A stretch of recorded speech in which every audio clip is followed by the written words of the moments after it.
ابتدا ہے رب جلیل کے بابرکت نام سے جو دلوں کے بھید خوب جانتا ہے۔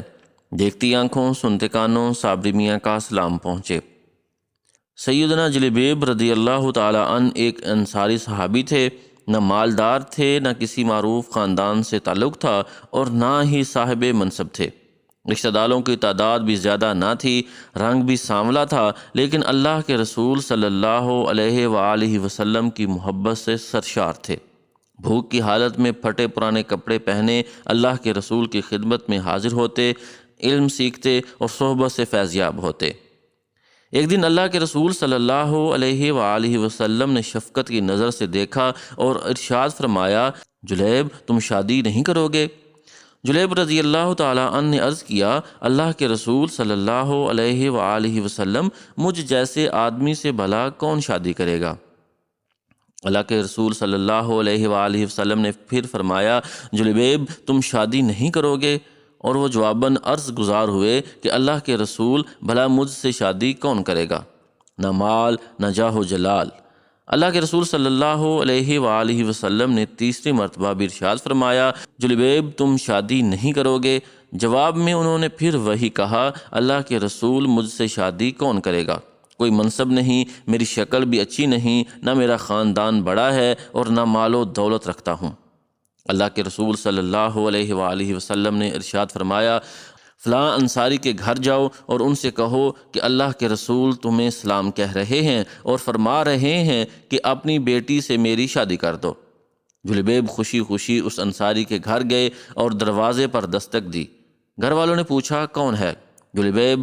گھر کا مالک باہر نکلا، جلیب کھڑے تھے، پوچھا، کیا چاہتے ہو؟ کدھر سے آئے ہو؟ کہا، اللہ کے رسول صلی اللہ علیہ وآلہ وسلم نے تمہیں سلام بھجوایا ہے۔ یہ سننے کی دیر تھی کہ گھر میں خوشی کی لہر دوڑ گئی۔ اللہ کے رسول صلی اللہ علیہ وآلہ وسلم نے ہمیں سلام کا پیغام بھجوایا ہے۔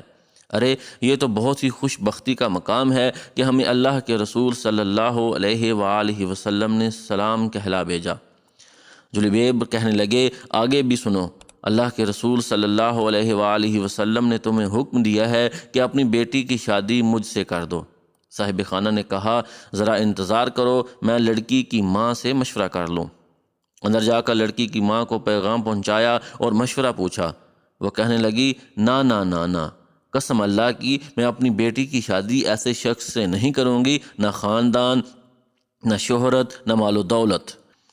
ان کی نیک سیرت بیٹی بھی گھر میں ہونے والی گفتگو سن رہی تھی اور جان گئی تھی کہ حکم کس کا ہے، کس نے مشورہ دیا ہے۔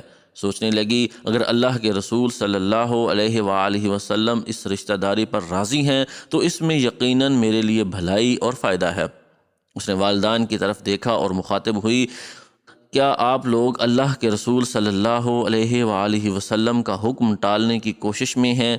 مجھے اللہ کے رسول صلی اللہ علیہ وآلہ وسلم کے سپرد کر دیں، وہ اپنی مرضی کے مطابق جہاں چاہیں میری شادی کر دیں، کیونکہ وہ ہرگز مجھے ضائع نہیں ہونے دیں گے۔ پھر لڑکی نے اللہ تعالیٰ کے اس فرمان کی تلاوت کی، اور دیکھو کسی مومن مرد و عورت کو اللہ اور اس کے رسول صلی اللہ علیہ وآلہ وسلم کے فیصلے کے بعد اپنے امور میں کوئی اختیار باقی نہیں رہتا۔ لڑکی کا والد اللہ کے رسول صلی اللہ علیہ وآلہ وسلم کی خدمت میں حاضر ہوا اور عرض کی، اللہ کے رسول صلی اللہ علیہ وآلہ وسلم، آپ کا حکم سر آنکھوں پر، آپ کا مشورہ، آپ کا حکم قبول، میں شادی کے لیے راضی ہوں۔ جب رسول اکرم صلی اللہ علیہ وآلہ وسلم کو اس لڑکی کے پاکیزہ جواب کی خبر ہوئی تو آپ نے اس کے حق میں یہ دعا فرمائی، اے اللہ اس بچی پر خیر اور بھلائی کے دروازے کھول دے اور اس کی زندگی کو مشقت و پریشانی سے دور رکھ۔ پھر جلیب کے ساتھ اس کی شادی ہو گئی۔ مدینہ منورہ میں ایک اور گھرانہ آباد ہو گیا جس کی بنیاد تقوی اور پرہیزگاری پر تھی، جس کی چھت مسکنت اور محتاجی تھی، جس کی آرائش و زیبائش تکبیر و تحلیل اور تسبیح و تحمید تھی۔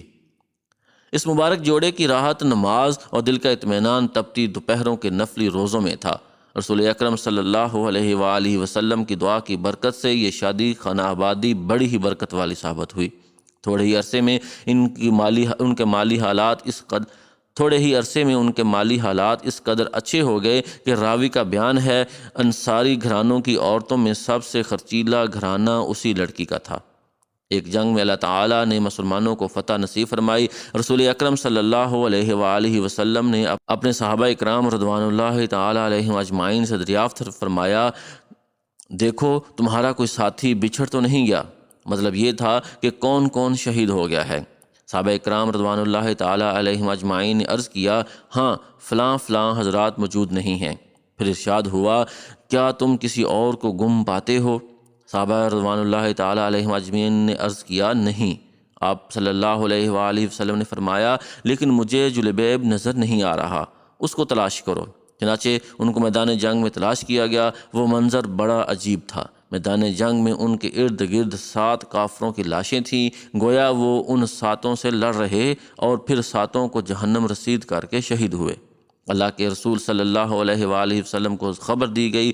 رؤوف الرحیم پیغمبر تشریف لائے، اپنے پیارے ساتھی کی لاش کے پاس کھڑے ہوئے، منظر کو دیکھا، پھر فرمایا، اس نے 7 کافروں کو قتل کیا، پھر دشمنوں نے اسے قتل کر دیا، یہ مجھ سے ہے اور میں اس سے ہوں۔ پھر آپ صلی اللہ علیہ وآلہ وسلم نے اپنے پیارے ساتھی کو اپنے ہاتھوں میں اٹھایا، اور شان یہ تھی کہ اکیلے ہی اس کو اٹھایا ہوا تھا، صرف آپ کو دونوں بازوؤں کا سہارا میسر تھا۔ جلیبیب رضی اللہ تعالی عنہ کے لیے قبر کھودی گئی، پھر نبی صلی اللہ علیہ وآلہ وسلم نے اپنے دستے مبارک سے انہیں قبر میں رکھا۔ ان اللہ و انا الیہ راجعون۔